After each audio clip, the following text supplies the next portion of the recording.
No nosso estudo de História e Evolução dos Jardins, nós começamos estudando os jardins da Antiguidade. A Antiguidade, o período da Antiguidade, ela termina com a queda do Império Romano. E após isso, começa um período da história chamado de período medieval. E nesse período também foram desenvolvidos jardins, que é o que nós vamos estudar nesta aula. Então, começamos essa aula com os jardins medievais. O meu nome é Patrícia Paiva e sou professora de paisagismo no Departamento de Agricultura da UFLA. O jardim do período medieval, ele apresenta características muito diferentes do que nós já estudamos até então. Esse período da Idade Média, ela foi uma grande ponte ligando o Império Romano e o período do Renascimento. No Império Romano, nós tivemos uma grande evolução, desenvolvimento de grandes impérios. Já na Idade Média, foi um período de reclusão, um período onde o medo ele imperava entre as pessoas. Com isso, as pessoas passaram a viver mais reclusas. Lembra que eles viviam nos feudos, protegidos pelos senhores feudais, mas também foram construídos muitos mosteiros e muitos conventos, onde as pessoas moravam ali dentro como religiosos, e ali era um local também de proteção. Esses mosteiros e conventos também eles serviam de hospitais, serviam de farmácias, de laboratórios, e tudo isso vai refletir nas características que nós temos nos jardins desse período. Então, nós vamos ter jardins menores, os jardins fechados, mais reclusos, e que foram desenvolvidos principalmente dentro dos mosteiros e dos conventos. Nesse período medieval, nós tivemos dois tipos de jardins. Nós chamamos de hortus conclusus, ou seria um jardim fechado, ou hortus deliciarum, que corresponderia ao jardim dos prazeres. O hortus conclusus era aquele jardim que estava dentro dos mosteiros e os conventos, e a igreja acabou escolhendo como símbolo o jardim secreto. O que é o jardim secreto? O jardim secreto nada mais é do que uma área privativa. Não que ele guardasse segredos, mas ele era uma área privada onde principalmente o proprietário ou só aqueles que eram superiores tinham acesso. Mas esses jardins, dentro dos mosteiros e conventos, como jardins fechados, eles só tinham acesso àquelas pessoas que moravam ali dentro, os monges, os religiosos que viviam ali dentro. E aí, em contraposição, os poetas, os príncipes, eles começaram a sonhar e a criar aquele jardim dos prazeres, aquele jardim paradisíaco, onde a alegria, o prazer imperava nesses espaços. Esses jardins, eles foram criados, ou eram jardins imaginários, que eram encontrados principalmente nas pinturas e, sobretudo, na literatura. Eram jardins inventados e descritos na literatura, diferente daquilo que existia até então. Por quê? Porque nesse período da história, o lado religioso era o que imperava. Então, o homem ele não estava mais no centro. Então, o jardim, enquanto jardim, ele não poderia ser algo que trouxesse prazer para o homem. Prazer no sentido de lazer, de usufruir do espaço. Mas ele deveria ter uma outra função. Então, por isso, os poetas acabaram criando esse jardim paradisíaco. Nos jardins medievais, era comum encontrar três tipos de jardins. Nós tínhamos o jardim dos prazeres, ou jardim fechado, que era o hortus deliciarum, aquele jardim dos príncipes e dos poetas. E nós tínhamos também o jardim, a horta utilitária e o jardim de plantas medicinais, que fazia parte do hortus conclusus, e estavam presentes principalmente dentro dos mosteiros e dos conventos. Aqui nós vemos uma imagem de uma horta, que é essa ideia, a produção de alimentos para suprir todas as necessidades do convento.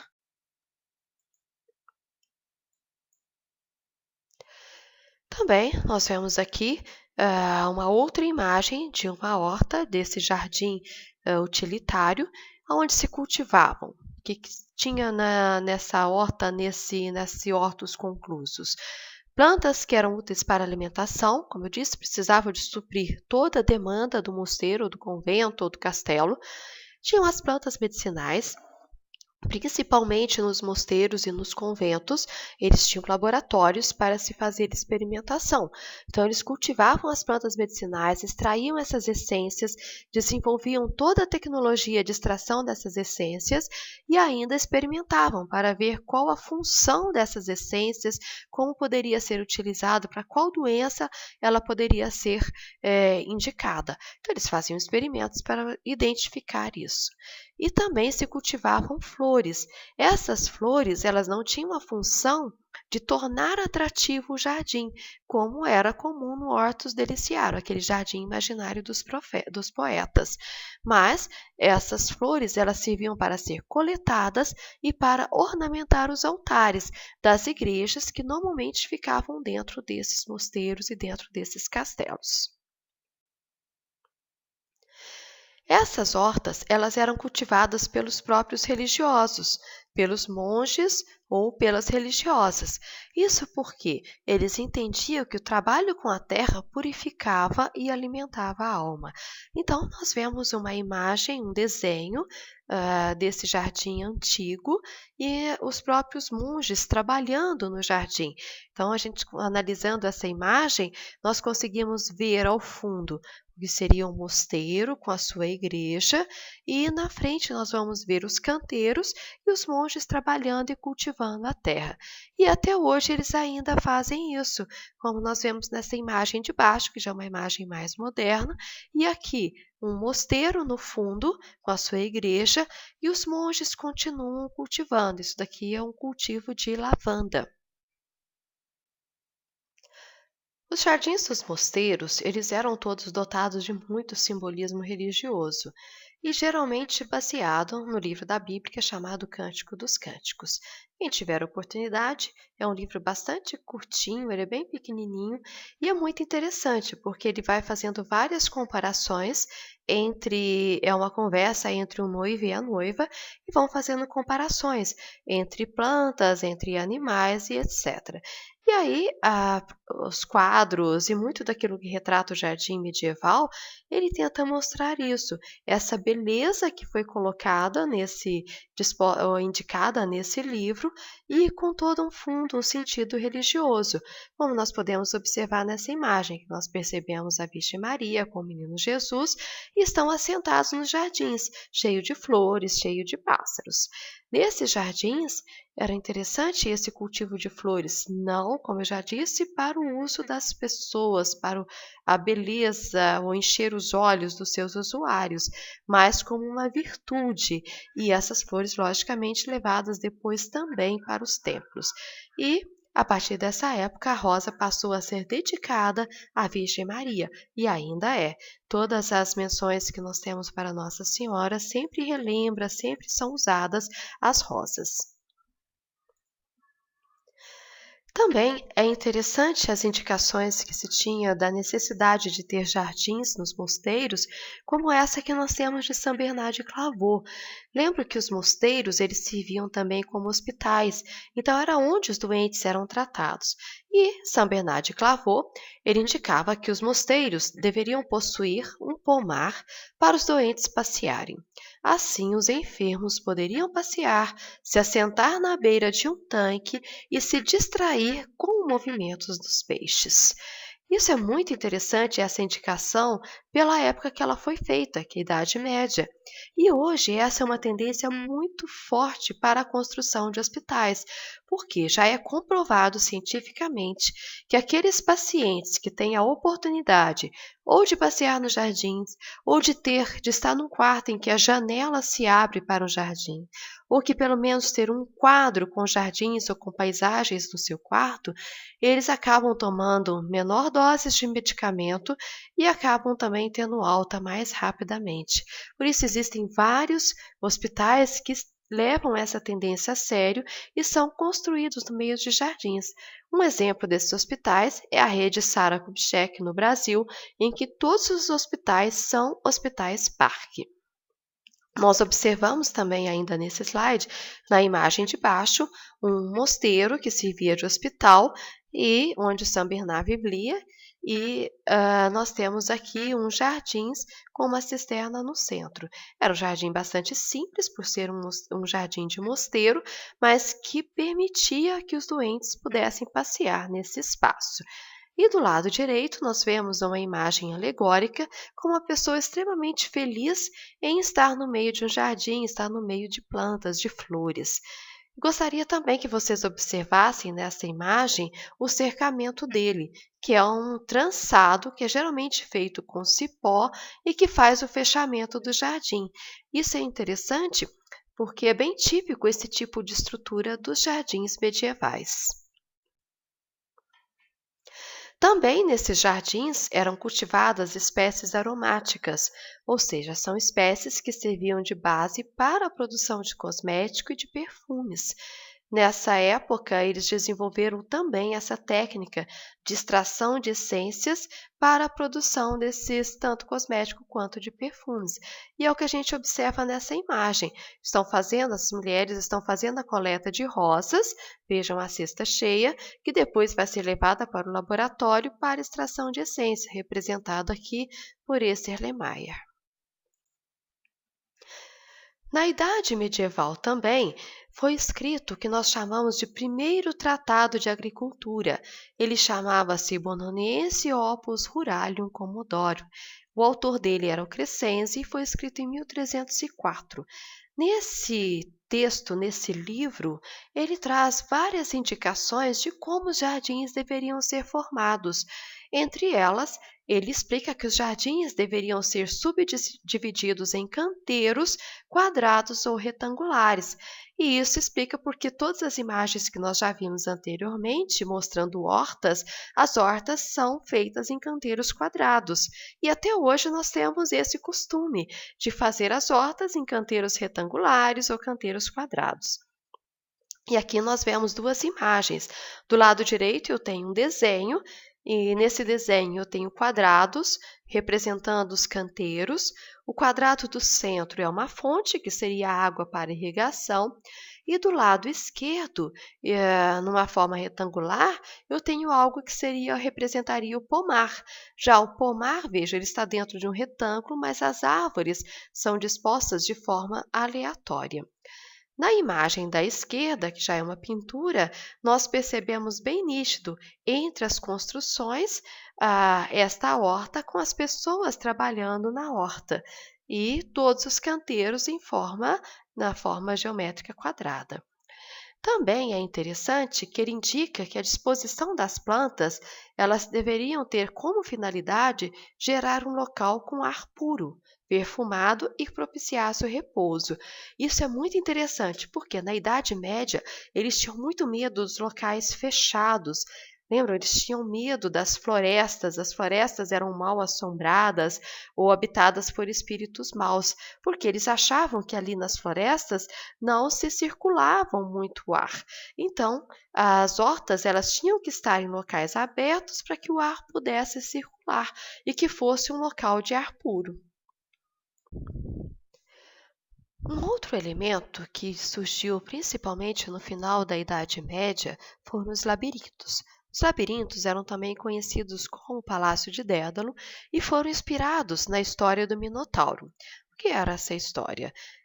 O Minotauro, metade homem, metade touro, ele mantinha aprisionada uma mocinha no centro do labirinto do seu palácio e esse labirinto nada mais é do que uma estrutura cheia de caminhos sem saídas, que era difícil chegar. Vários guerreiros tentaram salvar essa mocinha e não conseguiram, até que Teseu, ele conseguiu, pela inteligência, conseguiu chegar ao centro do labirinto.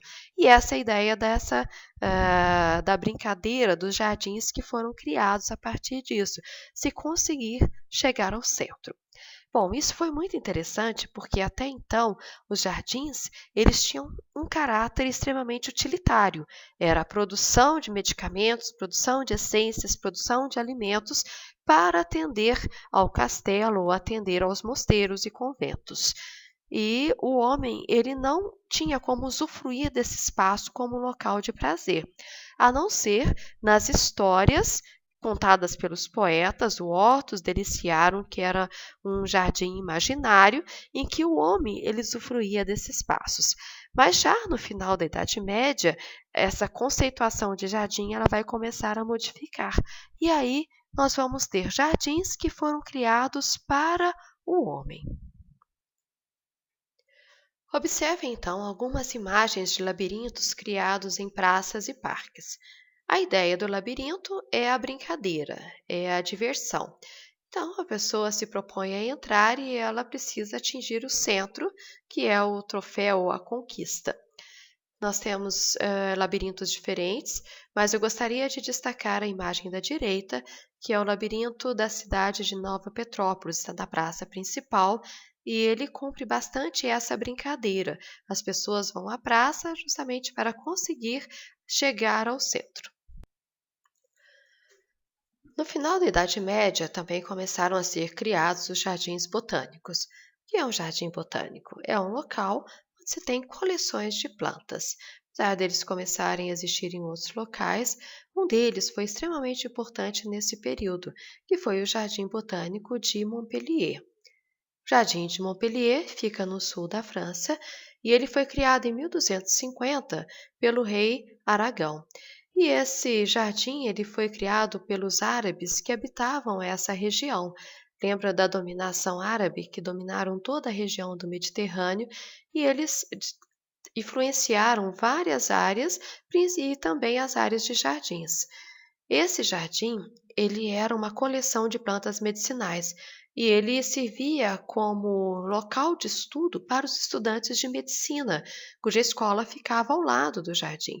Nessa época, os estudantes eles precisavam de conhecer as plantas, conhecer os seus usos, as suas aplicações, e eles faziam então parte das disciplinas de farmácia do curso de medicina. Depois, esse jardim foi evoluindo e aí inseriram e plantaram outras espécies que não somente as medicinais. Apresentamos aqui algumas imagens do Jardim de Montpellier, são imagens atuais. Esse jardim hoje, ele não é mais um jardim exclusivo de cultivo de plantas medicinais, mas é um jardim de plantas ornamentais. Ele ainda possui algumas ruínas do período que ele foi construído. É um jardim aberto à visitação e extremamente importante pela história que ele guarda de ter sido um dos primeiros jardins botânicos construídos no mundo.